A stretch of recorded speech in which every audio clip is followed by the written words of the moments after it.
शिवाय नमः शिवाय। हर हर महादेव दोस्तों, आपका मेरी YouTube चैनल कथा परिवार में स्वागत है।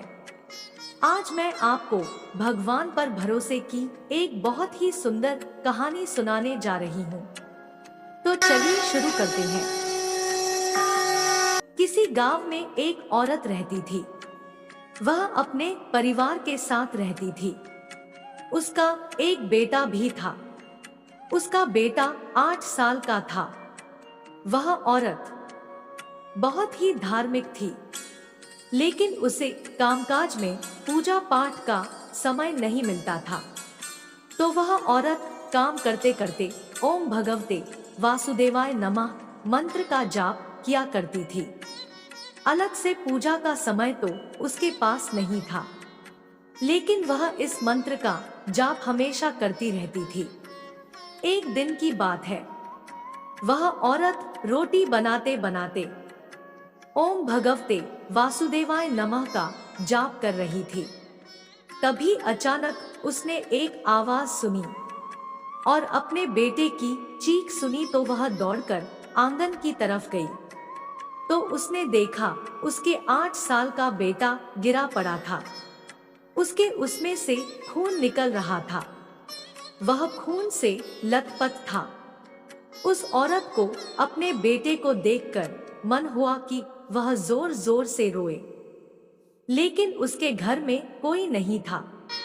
तो वह रोकर भी किसे बुलाती। फिर उसको अपने बेटे को भी संभालना था। वह दौड़कर नीचे गई तो देखा उसका बेटा बेहोशी में माँ की रट लगाए हुए है। अंदर की ममता ने आंखों से निकलकर अपनी मौजूदगी का एहसास करवाया। उस औरत का 10 दिन पहले ही अपेंडिक्स का ऑपरेशन हुआ था।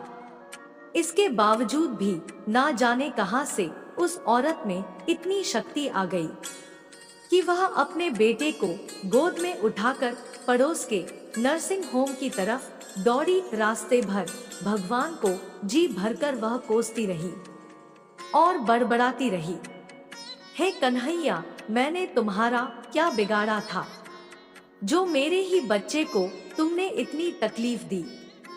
यही कहते कहते वह नर्सिंग होम पहुंच गई। डॉक्टर साहब मिल गए और समय पर इलाज होने पर उसका बेटा बिल्कुल ठीक हो गया।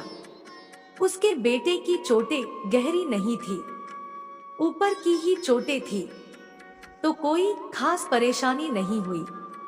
रात को घर पर जब सब टीवी देख रहे थे, तब उस औरत का मन बेचैन था, भगवान से विरक्त होने लगी थी। एक माँ की ममता प्रभु को चुनौती दे रही थी। उसके दिमाग में दिन की सारी घटना चलचित्र की तरह चलने लगी कि कैसे उसका बेटा आंगन में गिरा।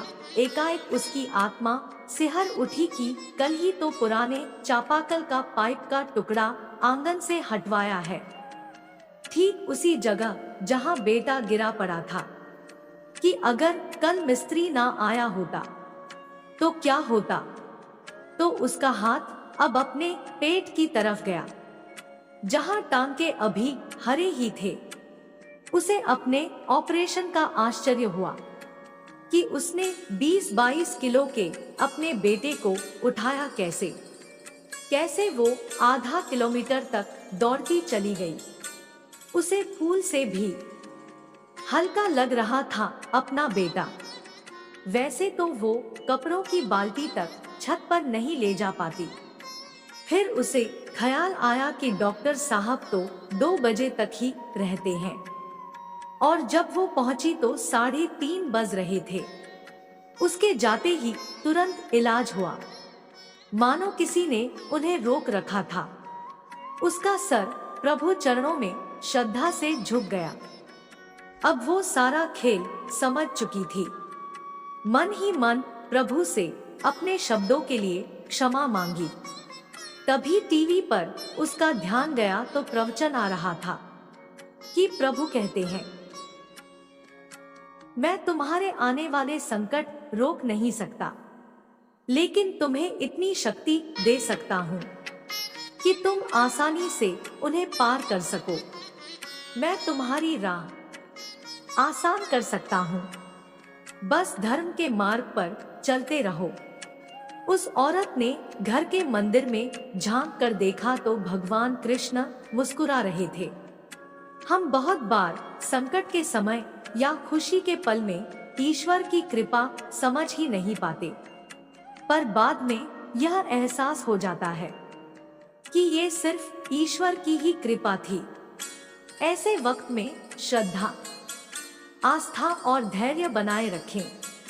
जय हो भगवान कृष्ण की। तो बोलिए दोस्तों साथ में, हरे कृष्णा कृष्णा कृष्णा हरे हरे, हरे रामा रामा रामा हरे हरे। दोस्तों, इस कहानी से हमें यह सीख मिलती है कि कैसी भी परिस्थिति हो, भगवान पर विश्वास, श्रद्धा और धैर्य बनाए रखना चाहिए, क्योंकि भगवान के पास हमसे लेने के लिए केवल यही कुछ चीजें हैं। बाकी तो भगवान भाव के भूखे हैं। अंत में बस इतना ही कहूंगी, ऊपर वाले के आशीर्वाद और अपनों के प्यार के साथ कर दिखाओ कुछ ऐसा कि दुनिया करना चाहे आपके जैसा। अगर आपको ये कहानी पसंद आई हो तो कमेंट बॉक्स में ओम भगवते वासुदेवाय नमः जरूर लिखें। साथ ही अगर आपने अभी तक हमारे चैनल कथा परिवार को सब्सक्राइब नहीं किया तो सब्सक्राइब कर लीजिए और बेल आइकॉन पर क्लिक जरूर कीजिए, जिससे हमारे वीडियो के नोटिफिकेशन आपको मिलते रहे।